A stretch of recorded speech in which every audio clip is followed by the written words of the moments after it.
Saya Hasim Harfa melaporkan dari Medina. لبيك لا شريك لك لبيك إن Di antara ribuan jemaah haji Indonesia yang menunaikan ibadah di Tanah Suci tahun 2026, terdapat kisah mengharukan dari Sabar Munasir, jemaah asal Kabupaten Wonosobo, Jawa Tengah. Sabar adalah putra dari nenek Painah, jemaah haji sekaligus penjual daun pisang yang menunggu 40 tahun untuk naik haji. Ia berangkat ke Arab Saudi bukan atas namanya sendiri, melainkan menggantikan sang ayah yang gagal berangkat karena alasan kesehatan. Saat ditemui di Mirage Taiba Hotel Madinah pada Sabtu 20 Juni 2026, Sabar mengenang perjalanan hidupnya yang penuh perjuangan. Sejak muda ia merantau ke Jakarta dan bekerja kepada seorang juragan yang dikenal religius.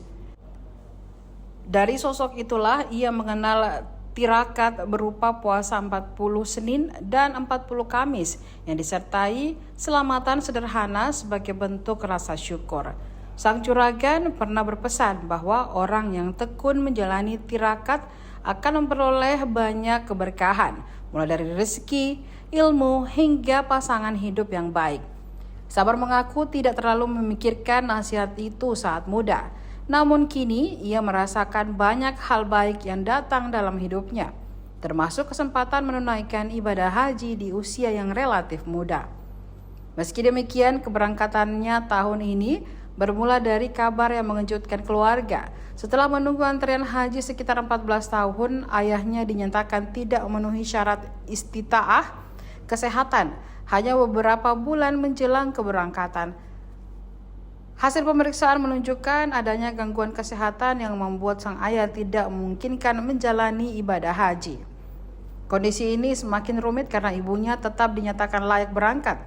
Sementara sang ibu hanya fasih berbahasa Jawa sehingga keluarga khawatir jika harus menjalani perjalanan haji seorang diri. Setelah berdiskusi dengan seluruh keluarga, Sabar yang merupakan anak bungsu akhirnya mendapatkan izin untuk menggantikan ayahnya sekaligus mendampingi ibunya selama berhaji. Menurutnya, pengalaman ini mengajarkan bahwa ridha orang tua memiliki kekuatan yang luar biasa. Ia mengaku pernah menjalani berbagai tirakat dan mendatangi banyak orang pintar saat masih muda. Namun, setelah melalui berbagai pengalaman hidup, ia menyimpulkan bahwa tidak ada orang yang lebih kuat daripada doa orang tua. Berapa lama Bu menabung hingga bisa naik haji? 14 tahun. Weh, anaknya di belakang nih. Weh, berarti sama anaknya. Alhamdulillah. Ini dibayarkan atau bayar sendiri? Bayar sendiri. Ibu daftar tahun berapa, Bu? Ah, 2012. Oh, iya. Sehari-hari katanya jual daun pisang. Oh, iya, gimana, Bu? Per hari dikumpul uangnya untuk haji. Tiap hari nabung berapa, Bu? 30.000.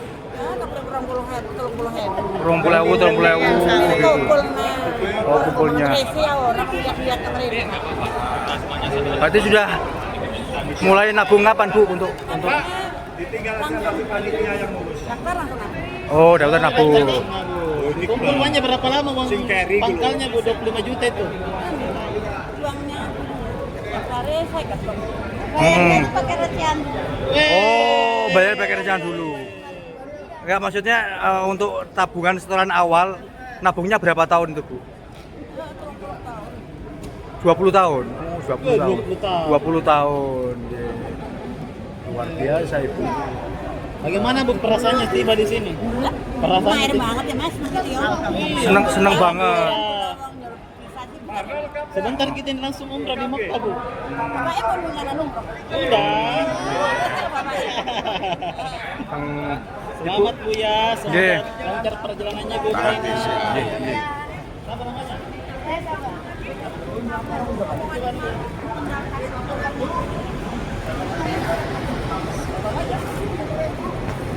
Jamu kabel nopo. Jamu kabel nopo.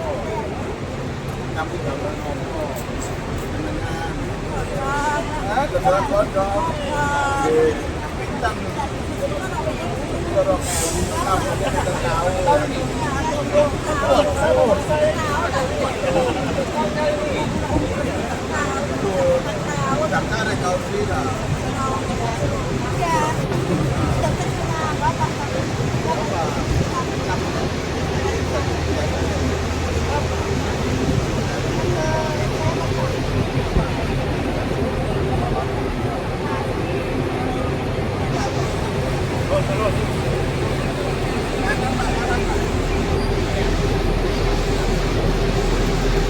Saya tuh nggak percaya.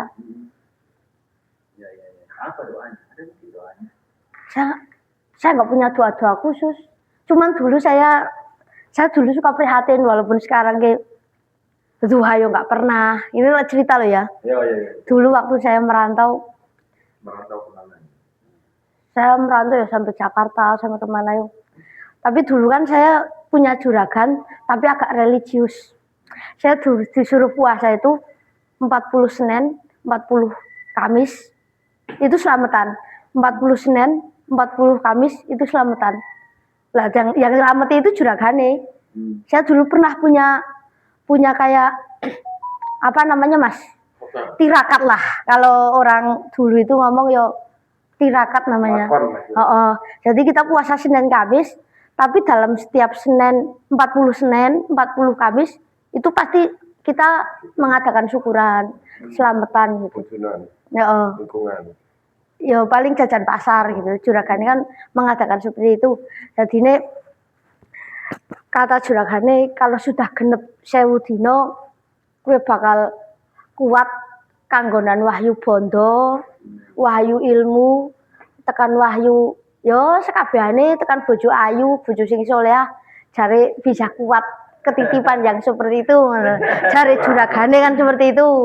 Tapi bener kan? Tapi yo bener. Bojone ayu. Cukupan. Nek bojone kayunen kula mboten mantep tak tinggal-tinggal. Wong kula nek bojone kayunen ya tetep ora sepele. Ndarani kula niku Kayak duwe Chef Ekden ngono iki. Kayak duwe apa Nggih. bojone ayu temen ngono ya, Bar. Tapi ya memang lawan arai saya kalau bojone. Maksudnya dia nek di zaman sekarang ya kaya nek wong wadon nggih ora seneng update status, ora gelem gawe story ngoten iki kayane longko lah. Itu bojone kula salah satune. Kula nganti cok gomun, wong dolan bareng apa kalau tak jajan selfie yo ngoten mboten purun. Gawe story ngoten ya mboten purun.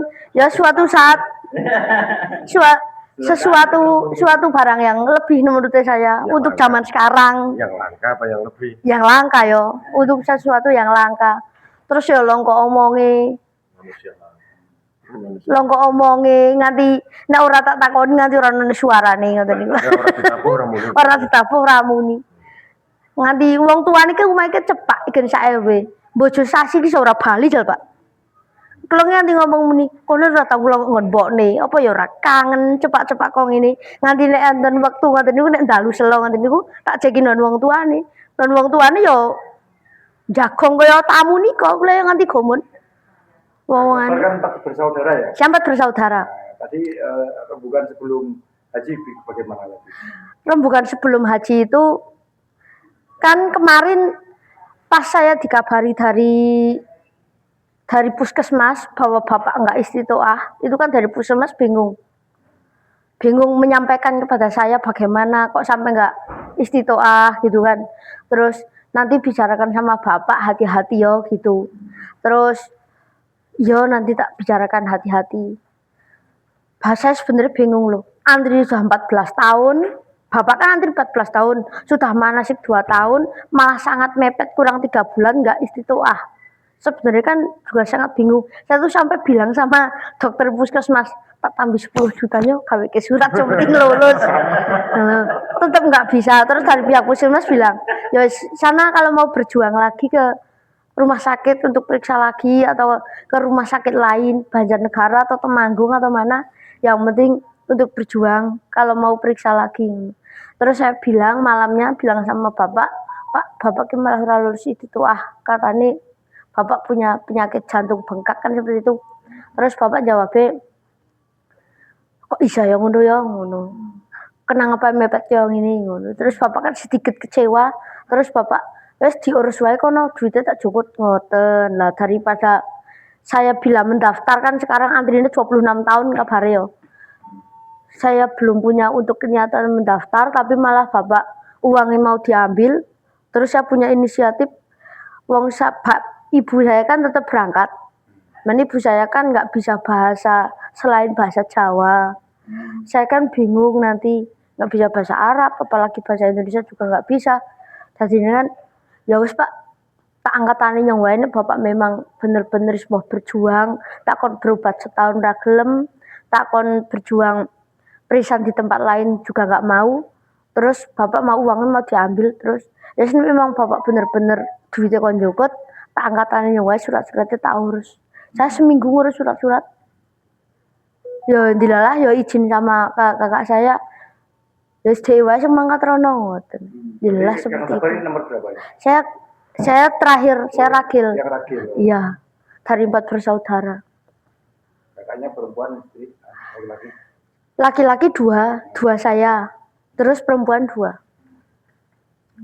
Dapatan nikah, dapatan lucu. Wong saya aja sudah 35 umurnya kan sekarang. Ini kan cilik temen. Oh, ini awet cilik awet nomo, Pak. Cilik mau ya. Nggih. Ini kan melihat perjuangan Kang Sabar luar biasa, dari usaha ikut orang, terus bisa mandiri, bisa sukses, bisa haji, bisa nikah, Iya. bisa melunasi utang, dan alhamdulillah bisa haji di usia muda kan. Iya. Masuk muda. Jadi pesan-pesan Kang Sabar kepada masyarakat, terutama anak muda seperti apa ini? Kalau soal pesan-pesan untuk haji sih, kalau kita memang punya keniatan untuk haji dan kita memang mampu untuk menjalankan ibadah ini, ya segera mendaftar untuk kalangan-kalangan anak muda. Maksudnya kan kita kadang untuk kalangan anak muda yo, kita punya keniatan untuk beli perumahan, nyuwun sewu kan seperti itu. Ya saya sendiri sih nomor 1 sih sandang pangan papan itu sangat penting yo untuk finansial kita.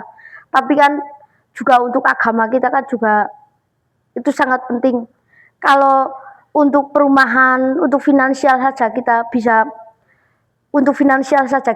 menyicil dan untuk menyisihkan uang. Kenapa untuk ibadah, untuk rukun Islam yang kelima ini kita tidak bisa untuk menyisihkan? Kan untuk kayak kegiatan kayak beli motor, beli mobil yang harganya nyuwun sewune lebih dari untuk DP haji yang 25 itu aja semuanya bisa. Kenapa untuk paling pendaftaran 25 aja nggak bisa? Dan sejauh-jauhnya kita piknik ke tempat yang paling spesial sampai ke luar negeri, nggak ada yang spesial selain ke Tanah Suci. Spesialnya Tanah Suci itu seperti itu.